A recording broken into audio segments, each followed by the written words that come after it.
Hey Forex Militia, Parcival here with the weekly outlook for the 17th to the 22nd, and I just wanted to go over last week's calendar real quick. Alright, the presidential election, I still don't know who actually won.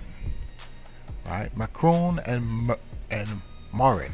That's right, Le Pen. And what it is she is a Vladimir Putin sympathizer, whereas Macron is basically trying to get Putin to stop the war in Ukraine. So very interesting that those two are actually at the top. Okay, the CPI numbers. All right, we have that was a big number on Tuesday last week, and that came in high. Like it was 8.5 or something like that, of 8.5% increase year over year, and the highest since 1981. So that's pretty big. All right, the Bank of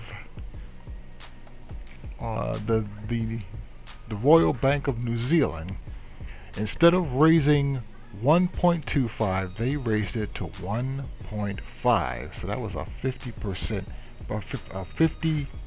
I always say 50%, a 0.5% increase. Okay, so they went big that time. And the Kiwi, from what it looked like, it actually lost value. That's what it looked like it did. So interesting. So that's something to look at. And then the Bank of Canada was just just 1%. They left it. I'm sorry, they raised it 50% also.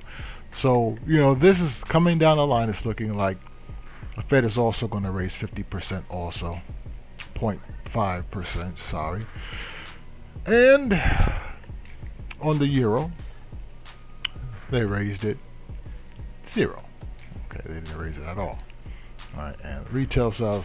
And so last week was pretty big on rate hikes. So this week, let's go over it. Sunday is the GDP for China. And we got the CPI from Canada and from the Kiwi, the Bank of England, Fed Chair Powell speaks, German flash manufacturing, and the Bank of England again on Friday. Okay, so it's like a medium week. There's not really anything very huge except for the CPIs that are coming out of Canada and the Kiwi. Alright, so that's basically that. And so now that we went over what's to expect from news events, let's go to the chart and get some bias. Starting out on the dollar. Alright, the dollar actually got to that 100, and so far it passed it. It's going a little bit further up, and so now we look to see what the next print will actually be. Now, I had a idea that this would actually go to 103, and I got that from so on the dollar, what we have here is this going to this is on weekly, right? So on the yearly, this is basically going up to first 101. These are floor pivots, and then the next target is 104.13. So that's where I'm getting that from. Okay. Alright, let's move on to US 30. So on US 30, it has been basically gearing up. I'm looking for this to basically fall, right?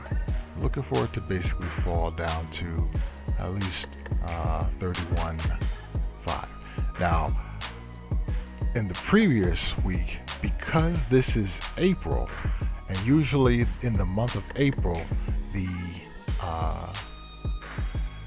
US 30, the stock market usually is bullish, right? But this one, this is a special one. It did not do that this month. So most likely because of everything that is going on within the United States, with inflation, with the Fed, with the idea that a recession is coming up. So people are basically starting to look for safe havens for their money right now. There was the inversion of the 2 and the 10, and so people are very uncertain about what they want to basically do with the stock market. And so I am looking for a bearish situation happening first. Maybe, like I said, maybe it'll fall down to 31.5 down here at this S1 area, and then most likely from there it will rally. It'll rally some, but then somewhere, I'm going to make a forecast, somewhere around the fourth quarter of 2023 going into the first quarter of 2024, there will be a recession coming, and that will be very interesting because that's right before the presidential election going into November. So we'll see what actually happens there. So I am bearish on US 30. Okay. So on gold is bullish. Interesting enough, on the sentiment, like I said, on the lower time frames, this is very, very good. It's bullish on the lower time frames. All right, I'm bullish also on Bitcoin. Bitcoin is bearish also because this has been following, and now I used to think it was the US 30, the Dow Jones average, S&P 500, but I got something from CNBC that basically said this is most likely following the NASDAQ. Okay, it's following technology. So if that's actually true, then this will be falling going into the latter months of this year. So okay, and then after that happens, then we'll see a rally. Okay, so on oil is also bullish. That's going to continue higher because we're going into the summer months after May, June, July, and in the United States, those are months that people love to travel. Lots of gasoline, even at these prices.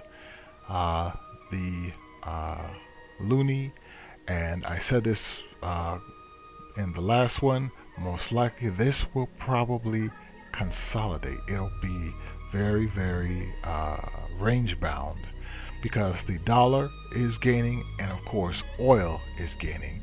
So the CAD in sympathy with oil will rise as the dollar actually rises also. So it's probably an even battle.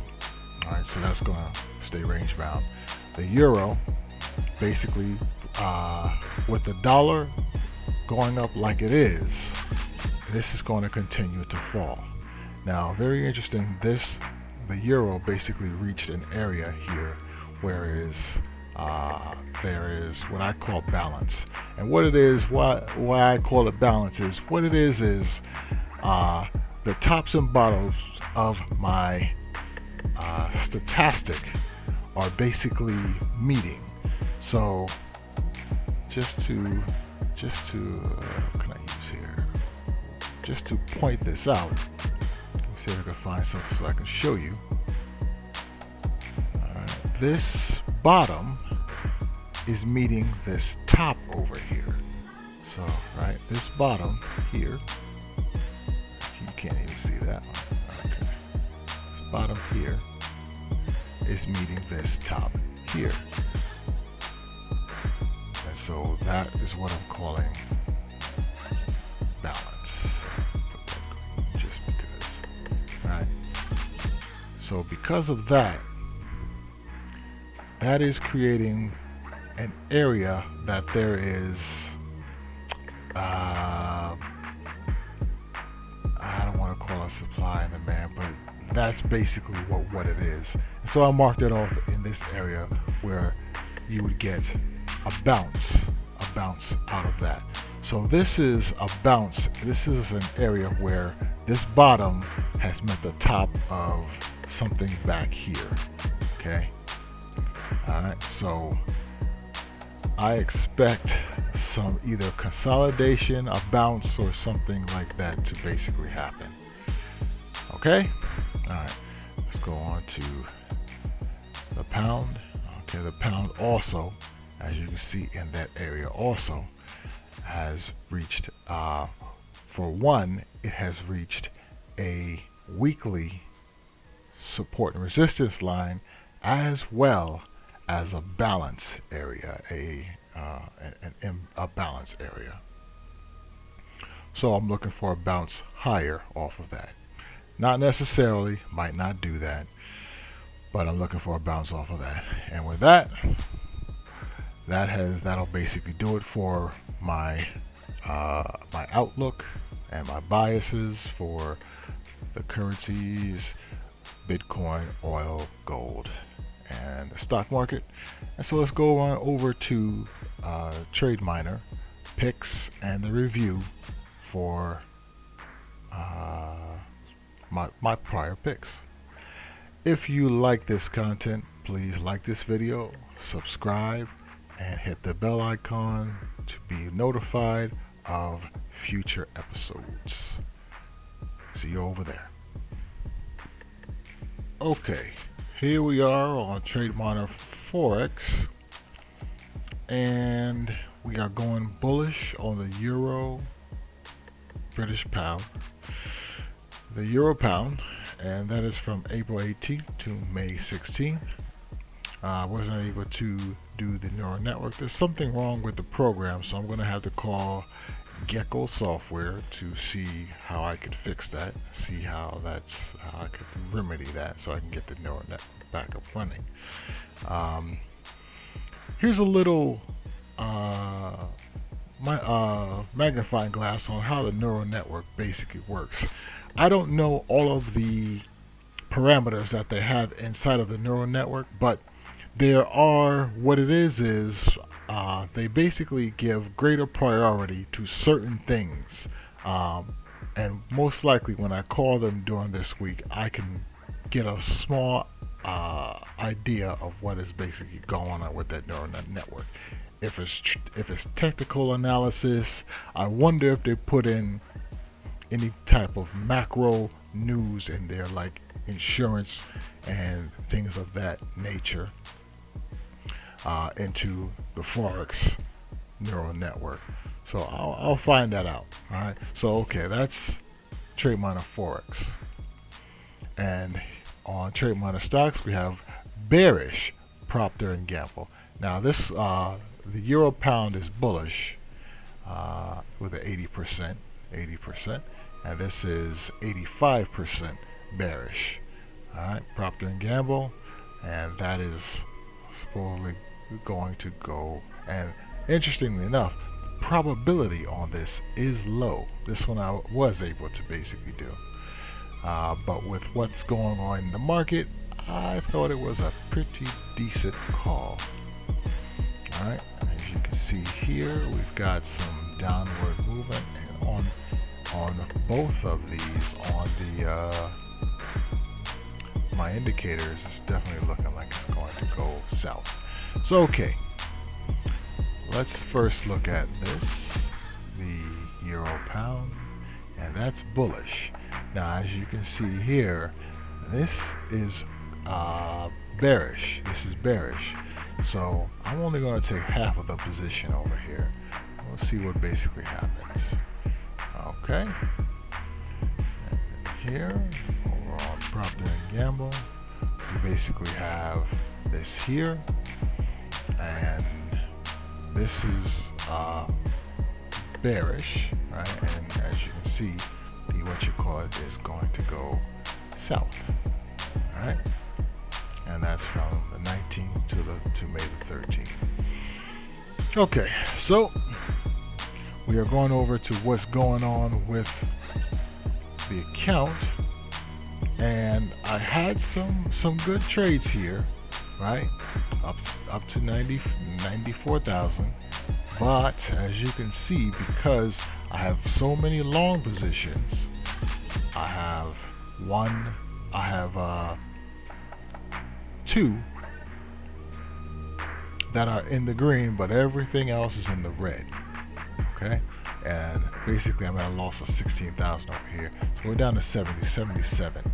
All right, so what's going to happen here is on cat, I have to remove cat because that actually is as a loss. I actually reversed the position. That actually happened. So this one here, like I said, I took out Microsoft is actually still there, but this is, like I said, I did not get this from Trademiner. Okay, that's in the red.